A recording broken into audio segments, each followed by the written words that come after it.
my favorite scarves that I wear. It's pretty big and clunky. I was thinking I really wanted to make a thinner version. I have alpaca fibers all over my face. But so anyway, I knit this and I loved it so much, but I want something that's almost exactly the same but slightly different. So it's a tube. You just knit back and forth and then you stitch this up. This is what we're making. We're making a green one and I love it so much. So I thought I would go through some ways to wear it because I've been playing with it and I love it a bunch.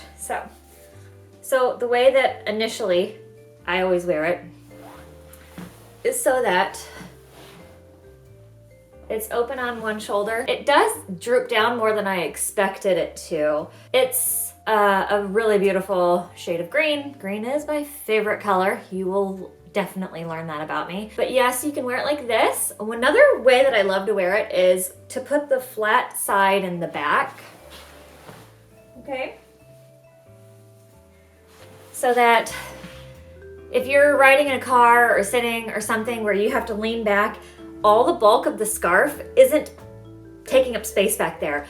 As a person who used to be a massage therapist, a lot of people, if you pay attention, the way people walk when they wear a scarf is they put their head forward. And I think it's because it's so bulky back here. So I really love that this has that kind of a feature. Another way to wear it is as a headband. This is the scarf. You want to tuck in halfway all the way around. And the fold you want to be facing forward, and then the split you want on the bottom. So when you put it on so that the split is in the bottom.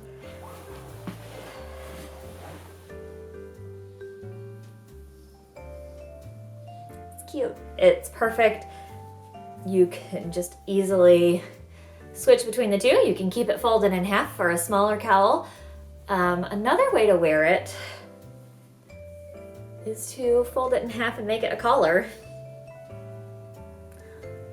Like this. Although this isn't my favorite way, but it's an option. Just like that.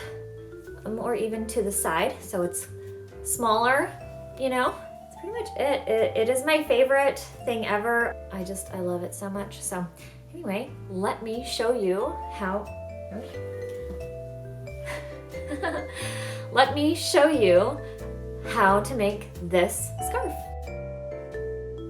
Hello and welcome to my very first voiceover, and let's get started. For this project, you're going to need yarn, scissors, a yarn needle, knitting needles that match your yarn size, a big bath towel, straight pins, and a beverage of choice. Right here, what I'm gonna do is measure the previous cowl that I made that I want to make this new cowl based off of. So I'm measuring the height right now. So it's about 7.5, 8 inches, and the width of this is going to end up being about 22 inches. And then I can figure out what my cast on is. So this particular yarn is 22 to 24 stitches per 4 inches. So in order to get an 8-inch piece, I need to cast on 44 to 48 stitches. At first I tried 44 stitches. It wasn't quite what I wanted it to be, so I ended up opting for 48 inches total. Here I'm going to start with my cast on. I use a long tail method, which is really, really easy.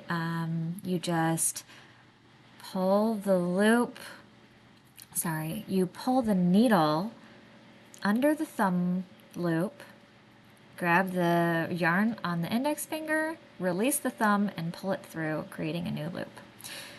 Here you can see I have 8.5 inches, and I'm going to start my knitting pattern. So in this pattern, I slip the first stitch, I knit 3, and then I purl 4. The pattern is actually purl 4, knit 4. So I will be doing that for the rest of the row, and you'll see that in a second here. I have it all written out for you to see, although I did write it out wrong.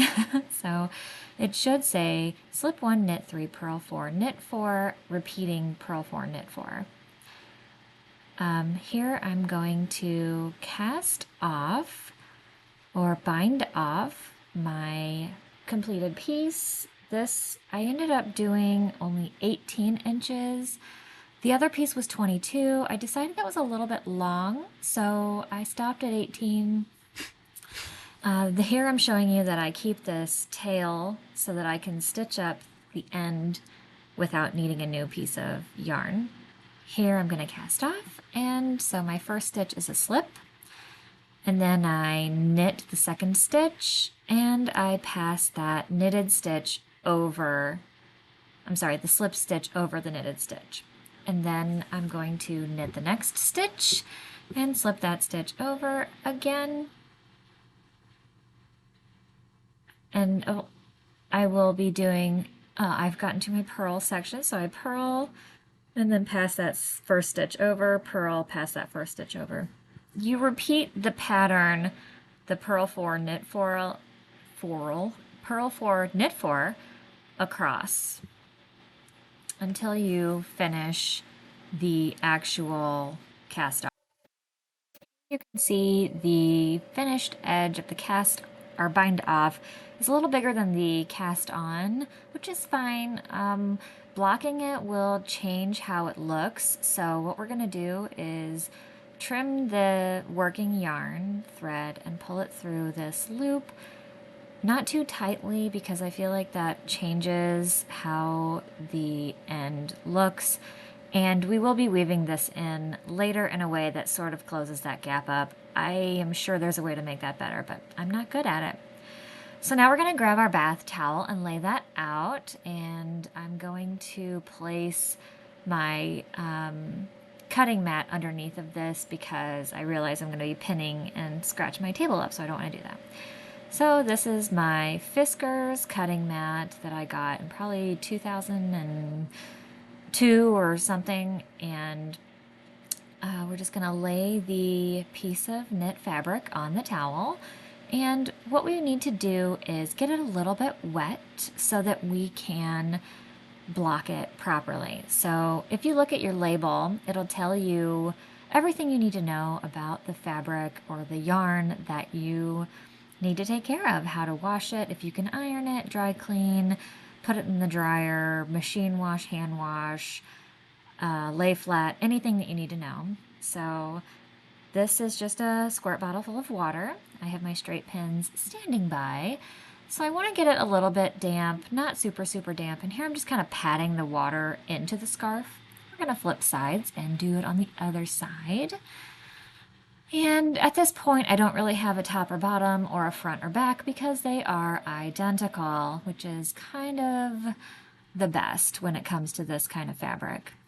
So I'm just going to spread it out a little bit here and try to get it to be a little bit bigger than it was. And noticing here that it's curling a little bit. So we're going to sort of utilize that curl as part of a design aspect. So while I'm pinning it out, I'm going to let that edge curl just a little bit because it's going to want to anyway. So we're going to just embrace it for what it is. Here it is, all pressed, and not pressed. It's not pressed. You could press this yarn, but we're choosing not to. So we're just going to let this sit for a couple days, just like this, and it will be fine. After you, I'm telling you, don't block the edge with the pins because it's going to be pointy and weird. So here we are a couple days later and taking the pins out, and you can see that it stays put now. It's just its own little piece. It's nice and flat. And we're going to stitch it together and make it a cowl. Wow, we're almost done, you guys. So what you do is you thread your darning needle or yarn needle, whatever you want to call it. I grew up calling it a darning needle, but I don't think that's right. So that's just the first thing I always say. It is a yarn needle. Hello. Welcome to my yarn needle chat. So we're just going to grab one little yarn strand on each side. We're gonna keep the lines of the ribbing lined up so that it looks intentional and good. Don't pull the yarn too tight because that will affect how it lays and it will buckle and look really bad. And this is going to be an obvious seam, but we want it to still at least be, you know, looks like it has some sort of intention of looking nice. So I'm just going back and forth between each side. We're going to go down halfway, and then we're going to weave the yarn into the wrong side of the fabric. So I decided that this was the right side. It looks nicer. It's a little more hidden when you flip it over, which you'll see in a second. I'll show you, I promise. Here I'm deciding this is the good side. So we're going to flip this over in a minute, but I'm going to just stab my needle through the yarn. And yeah, see, look, it's a little more obvious on the wrong side. You know, it's fine. I guess either way, it's fine. Whatever. You do you. If you feel like this is what you want, you do that. I don't, and I'm gonna do it the other way. So thread my little needle here, poke it through, and then I'm just going to flip my piece inside out and stitch, not stitch, kind of stitch, not exactly. We're just going to make a circle in that knitted row, and you are not going to see it on the other side at all. So we're going to go up a couple to the next stitch, and then we're going to go up one more. See, and here I'm showing you out of frame that you can't see it, and of course you can't because it's out of frame. All right, so now we're going to go back through that second stitch and into the third again and into the second again. We're just making a little circle. It might seem a little bulky there, but it'll be fine. You're not going to notice it on the other side. Oh, that's better. You can see it. And then we're going to just pull up again, and then we're going to cut the yarn here. I'm doing kind of a weird thing. Don't what I'm doing. I'm trying to weave it in extra special so that it doesn't know what's up. And so anyway, there you go. We're going to trim that. And then we're going to address the other loose end of thread that needs to be woven. Here I'm explaining to you that I save all of my ends of scrap yarn, and every winter I put them outside for the birds. The birds will come and get them and put them in their nests so they have nice cozy nests. And knowing that there are birds out there using my yarn to make nests makes me intensely happy.